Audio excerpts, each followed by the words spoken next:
നമസ്കാരം, ദിശ അക്കാഡമിയുടെ പുതിയൊരു വീഡിയോയിലേക്ക് എല്ലാവർക്കും സ്വാഗതം. നമ്മൾ ഇന്ന് ഡിസ്കസ് ചെയ്യാൻ പോകുന്നത് ജോഗ്രഫിയാണ്. ജോഗ്രഫിയിൽ തന്നെ വേൾഡ് ജോഗ്രഫിയിൽ ഒരു ചെറിയ ടോപ്പിക് ആയിട്ടുള്ള എർത്ത് സ്ട്രക്ചർ ആണ് നമ്മൾ നോക്കുന്നത്. ഓക്കെ, അപ്പൊ അതിലേക്ക് കിടക്കുന്നതിന് മുമ്പ് നമ്മൾ ആദ്യമായിട്ട് നോക്കാം ജോഗ്രഫി എന്ന വേർഡ് ഒന്ന് പരിചയപ്പെടാം. എന്താണ് ജോഗ്രഫി അല്ലെങ്കിൽ ജോഗ്രഫി എന്ന വേർഡ് ഒന്ന് നമുക്ക് എടുത്തുനിന്ന് കട്ട് ചെയ്ത് നോക്കട്ടെ. ഇത് രണ്ട് വേർഡ് ജോയിൻ ചെയ്തുണ്ടായിരിക്കുന്നതാണല്ലേ ജോഗ്രഫി. ജിയോ എന്ന് പറയുന്ന ഒരു ഗ്രീക്ക് വേർഡും ജിയോ ആൻഡ് ഗ്രാഫോസ് എന്ന് പറയുന്ന രണ്ട് വേർഡ്സ്, ജിയോ ആൻഡ് ഗ്രാഫോസ്, ഈ രണ്ട് വേർഡും കൂടെ കമ്പൈൻ ചെയ്തുണ്ടായിരിക്കുന്നതാണ് ജോഗ്രഫി എന്ന് പറയുന്നത്. എന്താണ് ജിയോ? ജിയോ മീൻസ് എർത്ത് എന്നും ഗ്രാഫോസ് മീൻസ് ഡിസ്ക്രിപ്ഷൻ അല്ലെങ്കിൽ റൈറ്റിംഗ് എന്നൊക്കെ പറയാല്ലേ. ഇപ്പോൾ നമ്മൾ സിംപ്ലി നമുക്ക് പറയുകയാണെങ്കിൽ ജോഗ്രഫി മീൻസ് എന്താണ്? Description of earth.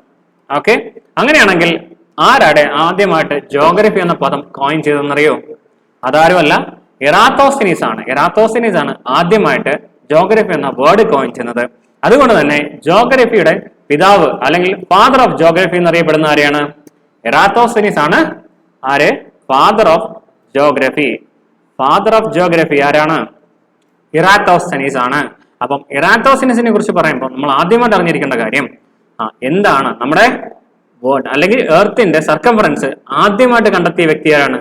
അത് എറാത്തോസ്തനീസ് ആണ്. എർത്തിന്റെ സർക്കംഫറൻസ് ആദ്യമായിട്ട് കണ്ടെത്തിയ വ്യക്തി എറാത്തോസ്തനീസ് ആണ്, ഫാദർ ഓഫ് ജോഗ്രഫി. ഓക്കെ, അങ്ങനെയാണെങ്കിൽ എറാത്തോസ്തനീസ് എങ്ങനെയാണ് എർത്തിന്റെ സർക്കംഫറൻസ് കണ്ടെത്തിയത് നമുക്ക് നോക്കാം.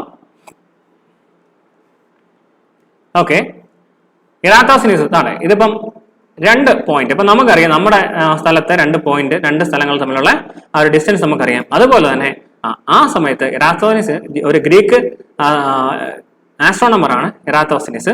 അപ്പൊ ആ ടൈമിൽ സൈൻ എന്ന് പറയുന്ന ഒരു സ്ഥലവും അതുപോലെ തന്നെ അലക്സാൻഡ്രിയ എന്ന് പറയുന്ന ഒരു സ്ഥലത്തിനിടയ്ക്കുള്ള ഒരു ഡിസ്റ്റൻസ് അന്ന് അവിടുത്തെ ആൾക്കാർക്ക് എന്താ ഉറപ്പായിട്ടും അറിയാമല്ലോ, അതൊരു നോൺ ഡിസ്റ്റൻസ് ആയിരുന്നു.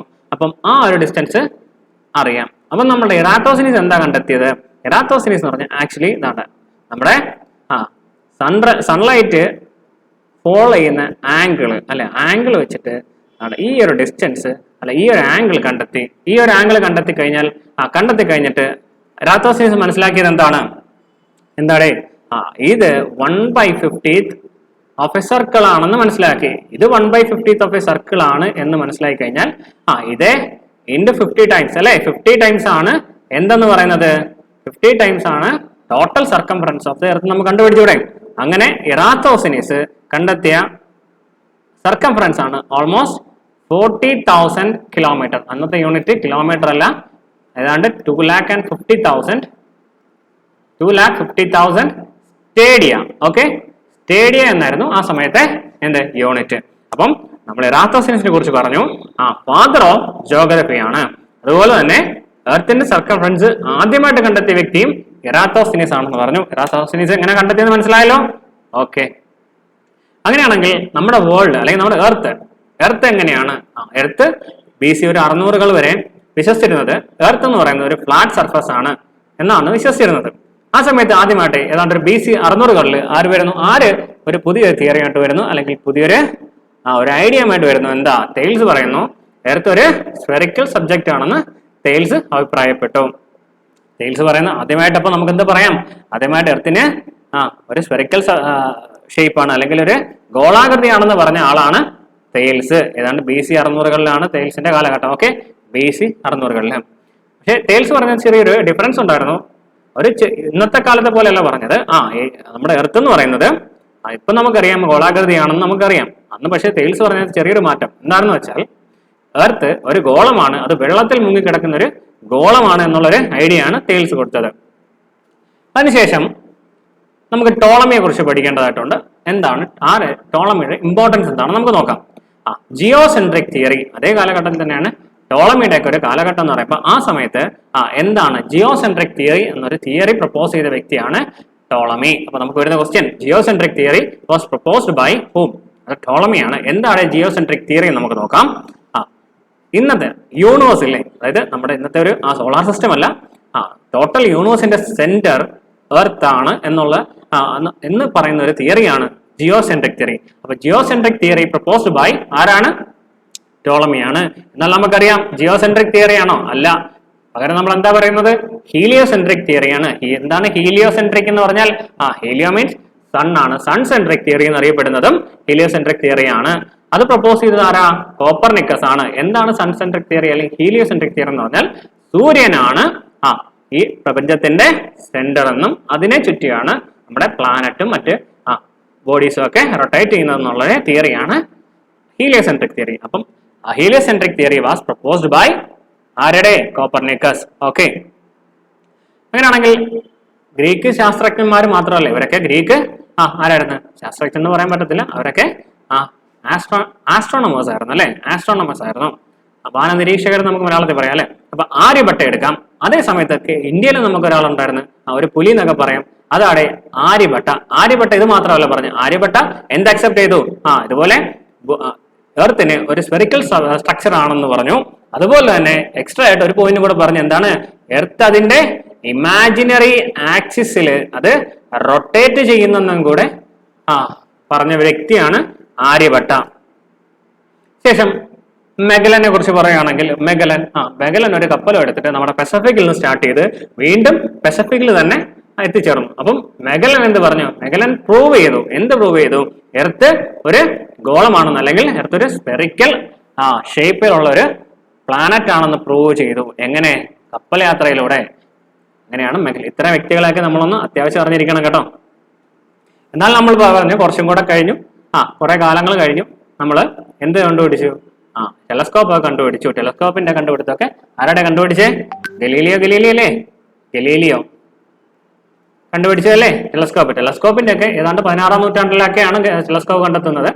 അതിന്റെയൊക്കെ സഹായത്തോടു കൂടി അങ്ങനെ ഒരു വ്യക്തി ആദ്യമായിട്ട് എർത്തിന്റെ ഷേപ്പ് കണ്ടെത്തുകയാണ്. ആരാടേത്? Sir Isaac Newton. Sir Isaac Newton ആണ് എർത്തിന്റെ ഷേപ്പിനെ കുറിച്ച് ആധികാരികമായിട്ട് പറഞ്ഞത്. സർ ഐസക് ന്യൂട്ടൺ ആണ്. ഐസക് ന്യൂട്ടൺ പറഞ്ഞ എന്താണ്? എർത്തിന്റെ ഷേപ്പ് എന്താണെന്ന് പറഞ്ഞു?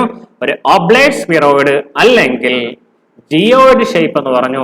എന്താണ് ജിയോയിഡ് ഷേപ്പ് എന്ന് പറഞ്ഞാൽ? Jio plus it. ജിയോ നമ്മൾ ഓൾറെഡി പറഞ്ഞ എന്താണ്? എർത്ത്. ഇറ്റ് മീൻസ് ഷേപ്പ് ആണ്. അപ്പൊ എർത്തിന്റെ ഷേപ്പ് എന്താണ്? ജിയോയിഡ് ആണെന്ന് പറഞ്ഞ വ്യക്തിയാണ് സർ ഐസക് ന്യൂട്ടൺ. അപ്പൊ നമുക്ക് നോക്കാം എന്താണ് ഒബ്ലേറ്റ് സ്ഫിറോയിഡ് അല്ലെങ്കിൽ എന്ത് ജിയോയിഡ് ഷേപ്പ് എന്ന് പറഞ്ഞാൽ മറ്റൊന്നുമല്ല, ജസ്റ്റ് സിമ്പിൾ ആയിട്ട് നമുക്ക് പറയുകയാണെങ്കിൽ നോർമലി ഒരു സ്ഫിയർ ആണ് ഇതെന്ന് ഓർക്കുക. ഒരു സ്ഫിയർ ആണ്, ഒരു സ്പെറിക്കൽ ഷേപ്പ്, അതിന്റെ മുകൾ ഭാഗം ഒരല്പം പരന്നതും അതിന്റെ സെൻട്രൽ ഭാഗം അല്പം ബൾജഡ് ആയിട്ടുള്ളൊരു ഷേപ്പ്. അത് നോക്കിയത് കുറച്ച് ബൾജഡ് ആയിട്ട് വരയ്ക്കുകയാണെങ്കിൽ ഇങ്ങനെ ഒരു ബൾജ് ഇവിടെ ഉണ്ട്. അപ്പൊ ഇതിനെയാണ് നമ്മൾ ജിയോയിഡ് ഷേപ്പ് എന്ന് പറയുന്നത്. ആക്ച്വലി ജിയോയിഡ് എന്ന് പറഞ്ഞാൽ ഷേപ്പ് ഓഫ് എർത്ത് എന്നാണ്.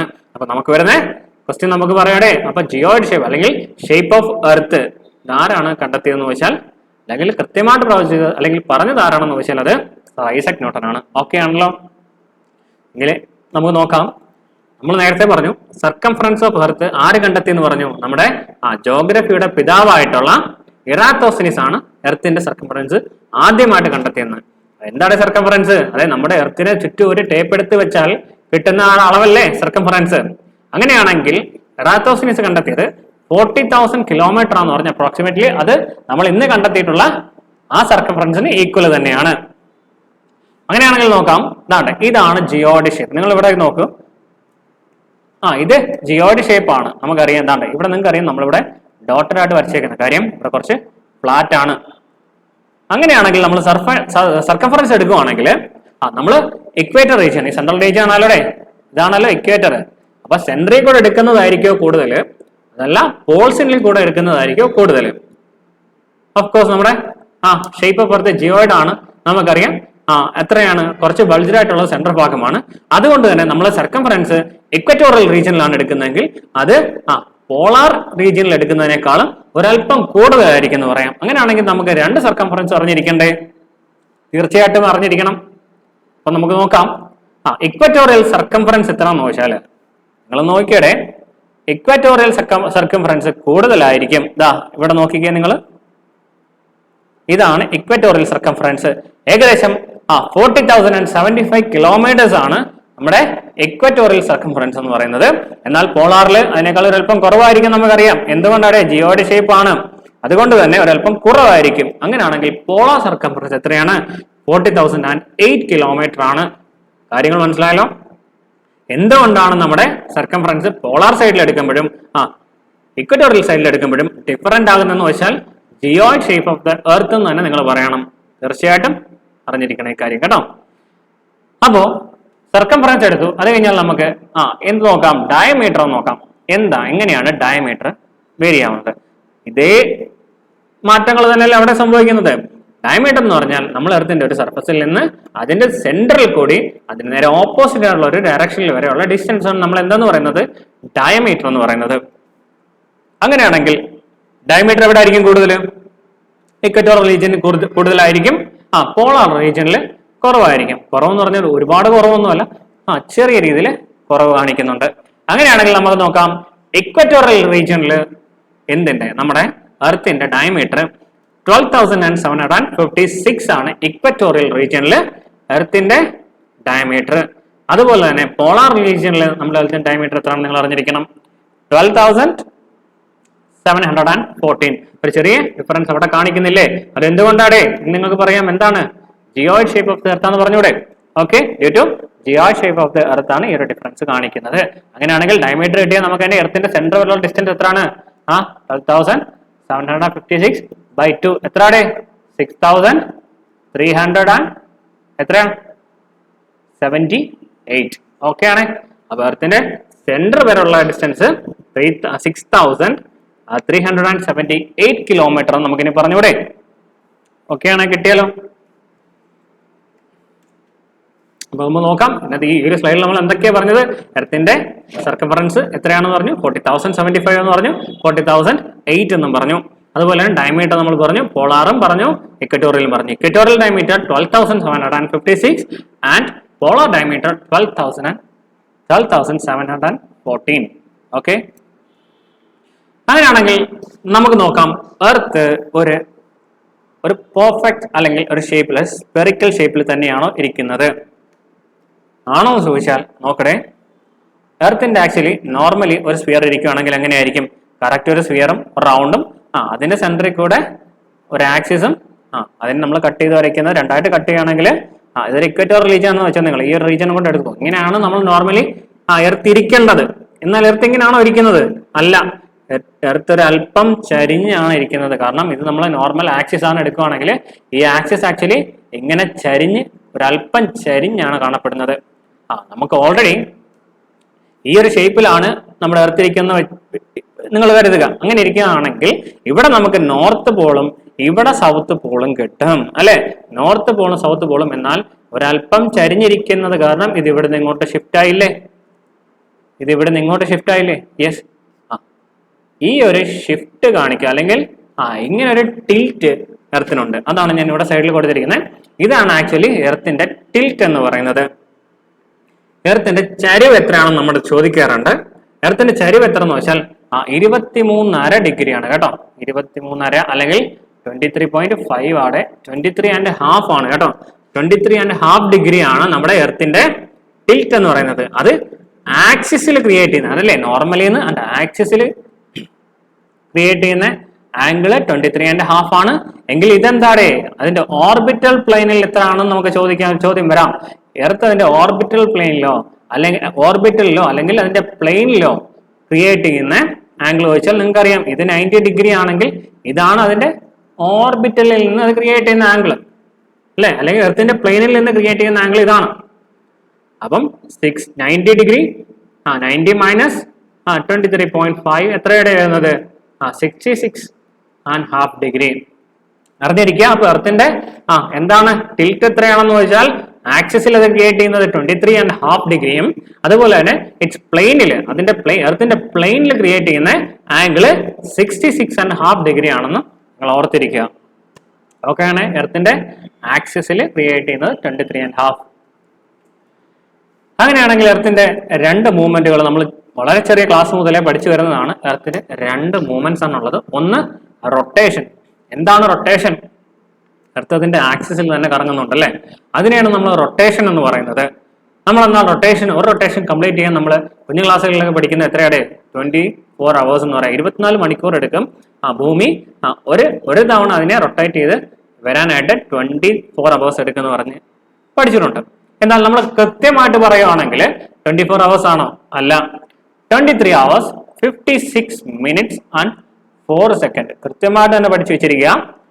എർത്ത് ഒരു റൊട്ടേഷൻ കംപ്ലീറ്റ് ചെയ്യാൻ എടുക്കുന്ന സമയമാണ് 23 hours 56 minutes and 4 seconds ആണ് കൃത്യമായിട്ട് പഠിച്ചിരിക്കുക. അങ്ങനെയാണെങ്കിൽ എർത്തിന്റെ റൊട്ടേഷൻ ഏത് ഡയറക്ഷനിൽ നിന്ന് ഏത് ഡയറക്ഷനിലേക്കാണെന്ന് നോക്കാം. എർത്ത് റൊട്ടേറ്റ് ചെയ്യുന്നത് വെസ്റ്റ് ടു ഈസ്റ്റ് ആണ്. വെസ്റ്റ് ടു ഈസ്റ്റ് ആണ് എർത്തിന്റെ റൊട്ടേഷൻ. അതുകൊണ്ടല്ലേ നമുക്ക് sun rises in the east and sets in the west എന്ന് പറയത്തില്ല. എന്തുകൊണ്ടാണ്? നമ്മള് അതിന് ഓപ്പോസിറ്റ് ആണ് നമ്മുടെ ഭൂമി കറങ്ങുന്നത്. അതുകൊണ്ടാണ് നമുക്ക് ഈസ്റ്റിൽ ഉദിച്ച് വെസ്റ്റിൽ അസ്തമിക്കുന്നതാണ് തോന്നുന്നത്. അപ്പൊ എർത്തിന്റെ റൊട്ടേഷൻ ഏത് ഡയറക്ഷൻ ആണ് പറയാം? വെസ്റ്റ് ടു ഈസ്റ്റ് ആണ്. അങ്ങനെയാണെങ്കിൽ ഈ റൊട്ടേഷൻ നമ്മൾ പറഞ്ഞു. റൊട്ടേഷൻ പറയുമ്പോൾ തന്നെ നമ്മൾ നോക്കാം. ഇത് ഇത് എർത്താണ്. കുറച്ച് നല്ല എർത്തിനെ കാണിക്കാം. ഇതാണ് എർത്തിന്റെ ആക്സിസ്. അപ്പൊ ഈ ആക്സിസിനെ ഒരു തവണ റൊട്ടേറ്റ് ചെയ്ത് വരാനെടുക്കുന്ന സമയമല്ലേ നമ്മൾ എന്തെന്ന് പറഞ്ഞത്? റൊട്ടേഷൻ എടുക്കുന്ന സമയം 23 hours 56 minutes and 4 seconds. അങ്ങനെയാണെങ്കിൽ നമുക്ക് 2 പോയിന്റ് എടുക്കാം. ഈ പോളിലുള്ള ഒരു പോയിന്റ് എടുക്കാം. നമുക്ക് ഫസ്റ്റ് സ്ലൈഡിലേക്ക് പോവാം. ഇവിടെ നിങ്ങൾ നോക്കിയേ, എർത്ത് ഇവിടെ ഒരു പോയിന്റ് നിങ്ങൾ ഇട്ടെന്ന് വെച്ചോ, അല്ലെങ്കിൽ ഇവിടെ ഒരു പോയിന്റ് ഇട്ടു. നിങ്ങളൊന്ന് ശ്രദ്ധിക്കുക. നിങ്ങൾ ഇവിടെ ഒരു പോയിന്റും ഇവിടെ ഒരു പോയിന്റും എടുക്കാം. അപ്പം ഈ പോയിന്റ് ഒരു തവണ കറങ്ങി തിരിച്ച് ഇവിടെ തന്നെ വരാൻ എടുക്കുന്ന സമയമാണ് നമ്മൾ റൊട്ടേഷൻ എടുക്കുന്ന പറഞ്ഞത്. അതേപോലെ നിങ്ങൾ പോൾസിലേക്ക് ഒരു പോയിന്റ് എടുക്കാന്ന് വെച്ചോ. ആ പോളിൽ ഒരു പോയിന്റ് എടുക്കുമ്പോഴത്തേക്ക് ആ പോയിന്റ് കറങ്ങി അവിടെ വരാൻ എത്ര സമയം എടുക്കും? 2 ഈക്വൽ ആയിരിക്കുമോ? ഈക്വൽ ആയിരിക്കും. കാരണം ഇതിന് നേരെയാണ് നിങ്ങൾ ഒരു പോയിന്റ് വരയ്ക്കുന്നതെങ്കിൽ ഇത് രണ്ടും റൊട്ടേറ്റ് ചെയ്യാൻ എടുക്കുന്ന സമയം സെയിം ആയിരിക്കും, അല്ലേ? അപ്പൊ നിങ്ങൾ ഡിസ്റ്റൻസ് ഒന്ന് നോക്കിയേ.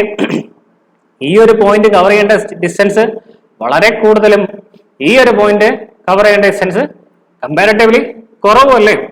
അങ്ങനെ പോൾസിലേക്ക് പോകുമ്പം ഡിസ്റ്റൻസ് കുറഞ്ഞു വരും. അങ്ങനെയാണെങ്കിൽ നമ്മൾ എന്ത് പറയാം? റൊട്ടേഷന് സ്പീഡ് ഏറ്റവും കൂടുതൽ എവിടെയാണെന്ന് പറയാം. ഏറ്റവും കൂടുതൽ എവിടെയാണ്? ഇക്വറ്റോറിയൽ റീജിയനിലാണ് ഏറ്റവും കൂടുതൽ. കാരണം ഈ ഒരു പോയിന്റും റൊട്ടേറ്റ് ചെയ്യാൻ എടുക്കുന്ന സമയം സെയിം ആണ്, പക്ഷെ ഡിസ്റ്റൻസ് ഡിഫറെന്റ് ആണ്. കൂടുതൽ ഡിസ്റ്റൻസ് കവർ ചെയ്യുന്നതാണ് ഏറ്റവും കൂടുതൽ സ്പീഡിൽ എന്ന് പറയാം, അല്ലേ? കാരണം ടൈം ഈക്വൽ ആണ്. അപ്പൊ നമുക്ക് വരുന്നത്, നിങ്ങൾ അറിഞ്ഞിരിക്കേണ്ട കാര്യം ഇത്രയേ ഉള്ളൂ. റൊട്ടേഷന് സ്പീഡ് ഏറ്റവും കൂടുതൽ എവിടെയാണെന്ന് വെച്ചാൽ ഇക്വറ്റോറിയൽ റീജിയനിലാണ്. അങ്ങനെയാണെങ്കിൽ റൊട്ടേഷന്റെ സ്പീഡ് എത്രയാണ്? 1670 km/h ആണ് ഇക്വറ്റോറിയൽ റീജിയനിലെ റൊട്ടേഷന്റെ സ്പീഡ് അറിഞ്ഞിരിക്കുക. അങ്ങനെയാണെങ്കിൽ നമ്മൾ നേരത്തെ പറഞ്ഞില്ലേ ഒരു ഡയഗ്രത്തിൽ നമ്മൾ പറഞ്ഞു, പോളാർ റീജിയനിലേക്ക് പോകുമ്പോഴത്തേക്ക് എന്ത് പറ്റുന്നു? ആ സ്പീഡ് കുറയുകയാണ് ചെയ്യുന്നത്. അങ്ങനെയാണെങ്കിൽ ഏറ്റവും കൂടുതൽ സ്പീഡ് കുറവുള്ള എവിടെയാണ് എന്ന് വെച്ചാൽ 0 ആണ്. എവിടെ? Correct pole. നിങ്ങളൊരു നോക്കിയാൽ മതി. നിങ്ങളൊരു ഫാൻ കറങ്ങുമ്പോൾ അതിന്റെ കറക്റ്റ് സെന്റർ പോയിന്റ് ഒരു പെന്നിന്റെ ടിപ്പ് വെച്ച് കഴിഞ്ഞാൽ എന്തെങ്കിലും മൂവ്മെന്റ് ഉണ്ടോ? ഇല്ല. അതേസമയം നിങ്ങൾ കുറച്ച് സൈഡിലേക്കൊന്ന് മാറ്റി വെച്ച് നോക്ക്, ആ പെന്നിന്റെ റൊട്ടേഷൻ എങ്ങനെയായിരിക്കും? അത് റൊട്ടേറ്റ് ചെയ്യുന്നതാണ്, പെന്നും റൊട്ടേറ്റ് ചെയ്യും.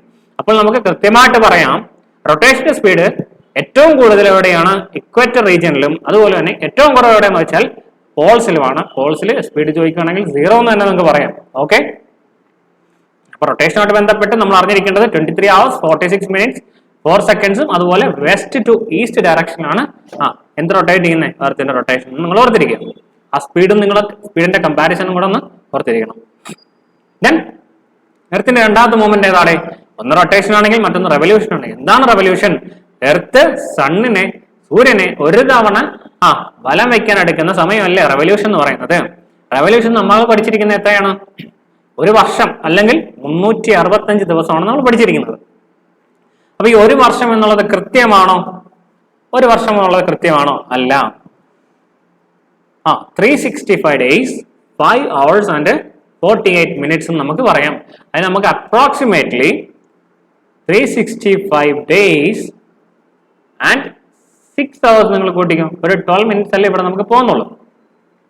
അങ്ങനെയാണെങ്കിൽ നമുക്ക് പറയാം, നമ്മൾ ഓരോ വർഷവും എത്ര അവർ ഡ്രോപ്പ് ചെയ്തിട്ടാണ് നമ്മൾ കണക്ക് കൂട്ടുന്നത്, അല്ലെ? ഒരു വർഷം നമ്മൾ കാൽക്കുലേറ്റ് ചെയ്യുന്ന എപ്പോഴാണ്? നോക്കിയുടെ എങ്ങനെയാണ് കാൽക്കുലേറ്റ് ചെയ്യുന്നത്?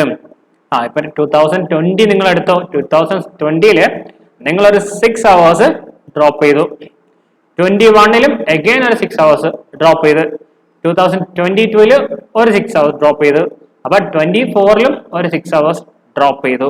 അപ്പൊ ടോട്ടൽ 24 hours നിങ്ങൾ ഒരു 4 വർഷം കൂടുന്തോറും നിങ്ങൾ 24 hours അല്ലെങ്കിൽ ഒരു ദിവസം അല്ലെ 24 hours അല്ലെങ്കിൽ 1 day നമ്മൾ എന്ത് ചെയ്യുന്നു, ഡ്രോപ്പ് ചെയ്യുന്നുണ്ട്.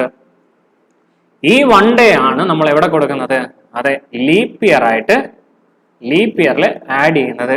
29 ഫെബ്രുവരിയിൽ 29 days വരുന്നത് എങ്ങനെയാണെന്ന് നിങ്ങൾക്ക് മനസ്സിലായോ? നമ്മൾ ഈ ഓരോ വർഷവും ഡ്രോപ്പ് ചെയ്യുന്ന ഈ റവല്യൂഷൻ ടൈമിൽ നമ്മൾ ഓരോ വർഷവും 6 hours ഡ്രോപ്പ് ചെയ്യുന്നുണ്ട്. ആ ഡ്രോപ്പ് ചെയ്യുന്ന ഓരോ 6 hours ഓരോ 4 വർഷം കൂടുമ്പോൾ ഒരു ഡേ ആയിട്ട് ഫോം ആവും. ആ ഡേ ആണ് നമ്മൾ ലീപ്പ് ഇയറിൽ ആഡ് ചെയ്ത് കൊടുക്കുന്നത്. അത് പിടി കിട്ടിയല്ലോ. അപ്പൊ റൊട്ടേഷൻ പറഞ്ഞു, റവല്യൂഷൻ പറഞ്ഞു. റൊട്ടേഷനിൽ എന്ത് പറഞ്ഞു? റൊട്ടേഷനിൽ പറഞ്ഞത് 23 hours 56 minutes and 4 seconds ആണെങ്കിൽ വെസ്റ്റ് ടു ഈസ്റ്റ് ഡയറക്ഷൻ ആണ് റൊട്ടേഷൻ സ്പീഡ്. നമ്മൾ കമ്പയർ ചെയ്ത് പറഞ്ഞു ഏറ്റവും കൂടുതൽ ഇക്വറ്റോറിയൽ റീജിയനും ഏറ്റവും കുറവ് പോളാർ റീജിയനിലാണ് അല്ലെങ്കിൽ പോൾസിലാണെന്ന് പറയാം. ദെൻ റവല്യൂഷൻ എന്ന് പറഞ്ഞാൽ 365 days 5,046 minutes എന്ന് പറഞ്ഞു, which is approximately equal to 365 days and 6 hours. അതിൽ നമുക്ക് പറയാം അങ്ങനെയാണെങ്കിൽ എത്രയാണ് സ്പീഡ്, റവല്യൂഷന്റെ സ്പീഡ് 29.8 km/s ആണ്. നിങ്ങൾ ഓർത്തിരിക്കുക, നമ്മളിവിടെ km/h ആണ് പറഞ്ഞത്. നമ്മുടെ റവല്യൂഷന്റെ സ്പീഡ് എന്ന് പറഞ്ഞാൽ 29.8 km/s ആണ് റവല്യൂഷൻ. ഓക്കെ ആണ്.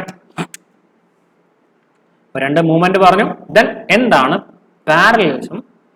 പാരലലിസം ഓഫ് എർത്ത് ആക്സിസ് എന്താണ് നമുക്ക് നോക്കാം. എന്താണ് പാരലലിസം ഓഫ് എർത്ത് ആക്സിസ്? നമുക്ക് പറയാം, നമ്മൾ നേരത്തെ പഠിച്ചതാണ് എന്താണ് എർത്തിന്റെ ആക്സിസ്. ആക്സിസിൽ നിന്നും ആക്സിസിന് ഒരു ടിൽറ്റ് ഉണ്ടെന്ന് പറഞ്ഞില്ലേ? ഏതാണ് ടിൽറ്റ് എന്ന് പറഞ്ഞത്? അതിന്റെ ആക്സിസിൽ അത് 23.5 ഡിഗ്രിയും അതുപോലെ അതിന്റെ ഓർബിറ്റിൽ നിന്നോ അല്ലെങ്കിൽ എർത്തിന്റെ പ്ലെയിനിൽ നിന്നോ അതൊരു 66.5 ഡിഗ്രി എന്ത് ചെയ്യുന്നുണ്ട്? ഒരു ടിൽറ്റ് മെയിൻറ്റെയിൻ ചെയ്യുന്നുണ്ട്. എപ്പോൾ, എങ്ങനെ, എവിടെ മെയിൻറ്റെയിൻ ചെയ്യുന്നു? എർത്തിന്റെ റവല്യൂഷൻ ടൈമിൽ കംപ്ലീറ്റ് ആയിട്ട് എർത്ത് ഈ ഒരു ടിൽറ്റ് മെയിൻറ്റെയിൻ ചെയ്താണ് റവല്യൂഷൻ കംപ്ലീറ്റ് ചെയ്യുന്നത്. നോക്കിയുടെ ഇവിടെ ഇങ്ങോട്ടിരിക്കുന്ന ടിൽറ്റ് അല്ലെങ്കിൽ ഇങ്ങോട്ടാണ് ഭൂമി ചരിഞ്ഞിരിക്കുന്നതെങ്കിൽ ഒരിക്കലും ഇവിടെ വരുമ്പോഴത്തേക്ക് തിരിച്ചു മറിയില്ല, അല്ലെങ്കിൽ ഈ ഒരു പോയിന്റിലേക്ക് അതിനൊരു മാറ്റവും സംഭവിക്കുന്നില്ല. ആ ഒരു ടിൽറ്റ് അങ്ങനെ നമ്മൾ മെയിൻറ്റെയിൻ ചെയ്യുന്നതാണ് റവല്യൂഷൻ ഫുൾ കംപ്ലീറ്റ് ചെയ്യുന്നത്. അതുകൊണ്ട് തന്നെ ഈ ഒരു റവല്യൂഷൻ ടൈമിൽ നമ്മുടെ എർത്തിന്റെ ആ ടിൽറ്റ് കംപ്ലീറ്റ്ലി സെയിം ആണ്. എല്ലാ പോയിന്റിലും സെയിം ആയിരിക്കുന്നതുകൊണ്ട് തന്നെ അതിങ്ങനെ കീപ്പ് ചെയ്തിരിക്കുന്നത് തന്നെ നമ്മൾ എന്ത് പറയുന്നു? ഇതിനെയാണ് ആ ഒരു ക്യാരക്ടറിനെയാണ് നമ്മൾ എന്തെന്ന് പറയുന്നത്? Parallelism of earth axis. Okay ആണ്, പിടി കിട്ടിയല്ലോ. Okay, the earth maintains it's tilt through out the revolution. ഇതിനെയാണ് നമ്മൾ parallelism of earth axis. Word നിങ്ങളൊന്ന് അറിഞ്ഞിരിക്കെ എന്താണ് parallelism of earth axis. Okay അപ്പൊ നമ്മൾ പറഞ്ഞ ഇത്രയും കാര്യങ്ങൾ നിങ്ങളൊന്ന് ഓർത്തിരിക്കാം. എന്തൊക്കെയാ പറഞ്ഞത്? എർത്തിന്റെ അതായത് നമ്മള് ആരെ മുതലേ എറാത്തോസ്തനീസിനെ മുതൽ നമ്മൾ പറഞ്ഞിട്ടുണ്ട്. Eratosthenes, Thales, then Ptolemy, Copernicus. Okay, then circumference പറഞ്ഞു, കൃത്യമായിട്ടുള്ള സർക്കംഫറൻസ് നമ്മൾ എത്രയാണെന്ന് പറഞ്ഞു. പോളാർ സർക്കംഫറൻസ് പറഞ്ഞു, ഇക്വറ്റോറിയൽ പറഞ്ഞു, ദെൻ ഡയമീറ്റർ പറഞ്ഞു, അതിന്റെ പോളാർ ഡയമീറ്ററും പറഞ്ഞു, ഇക്വറ്റോറിയലും പറഞ്ഞു, ദെൻ സെന്റർ വരെയുള്ള ഡിസ്റ്റൻസും പറഞ്ഞു. പിന്നെ എന്താണ് parallelism of earth axis, rotation, revolution, ഇത്ര നമ്മൾ കംപ്ലീറ്റ് ചെയ്യും. ഇനി നമുക്ക് എർത്തിന്റെ സ്ട്രക്ചറിലേക്ക് പോകാം. ഓക്കെ, എർത്തിന്റെ സ്ട്രക്ചർ എങ്ങനെയാണെന്ന് നമുക്ക് എങ്ങനെ മനസ്സിലാക്കാടേ? നമുക്കിപ്പോ നമ്മൾ കാണുന്നത് എങ്ങനെയാണ്? നമ്മൾ കുറെ എന്താ കാണുന്നുണ്ട്? കുറെ മലകളും കാണുന്നുണ്ട്, പുഴകളും കാണുന്നുണ്ട്, അല്ലെ? കുറെ സ്ട്രക്ചേഴ്സ് ഒക്കെ നമുക്ക് കാണാനുണ്ട്. എന്നാൽ ഭൂമിക്ക് അടിയിലേക്ക് എങ്ങനെയാണെന്ന് നമ്മൾ എങ്ങനെ മനസ്സിലാക്കി?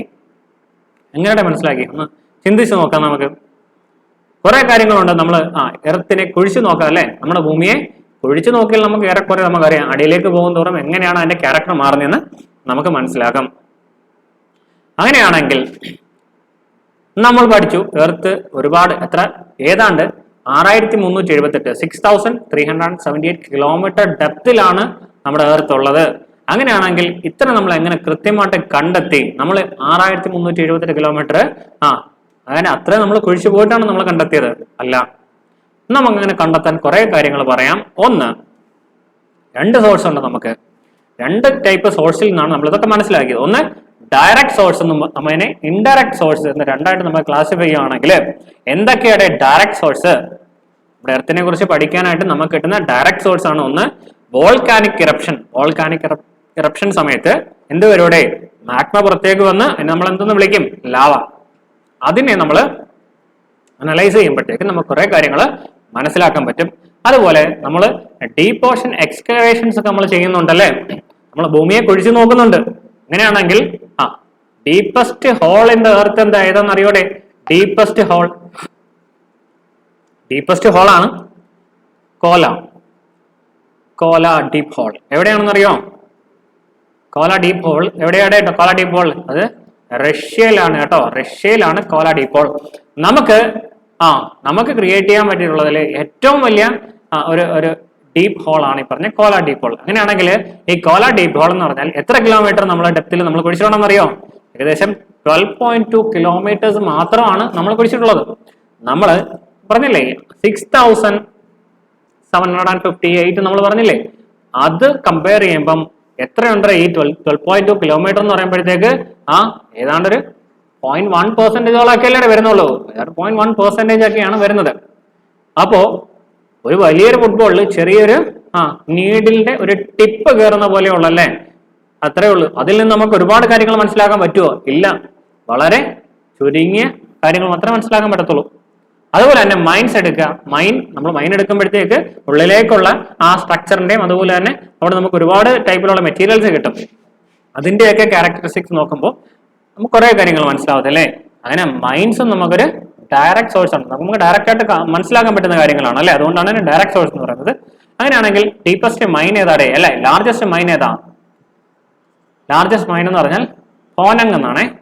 എം സൈലന്റ് ആണ്. പോനങ് ഗോൾഡ് മൈൻ ആണ്. അത് സൗത്ത് ആഫ്രിക്കയിലുള്ള മൈനാണ്. ഏറ്റവും ലാർജസ്റ്റ് മൈൻ എന്ന് പറയുന്നത് കേട്ടോ. ഓക്കെ, അപ്പൊ ഇത്ര ഓർത്തിരിക്കുക. നമുക്ക് എർത്തിനെ കുറിച്ച് പഠിക്കാനായിട്ട് രണ്ട് ടൈപ്പുള്ള സോഴ്സസ് ആണ് നമുക്കുള്ളത്. ഒന്ന് ഡയറക്റ്റും മറ്റൊന്ന് ഇൻഡയറക്റ്റ് സോഴ്സുമാണ്.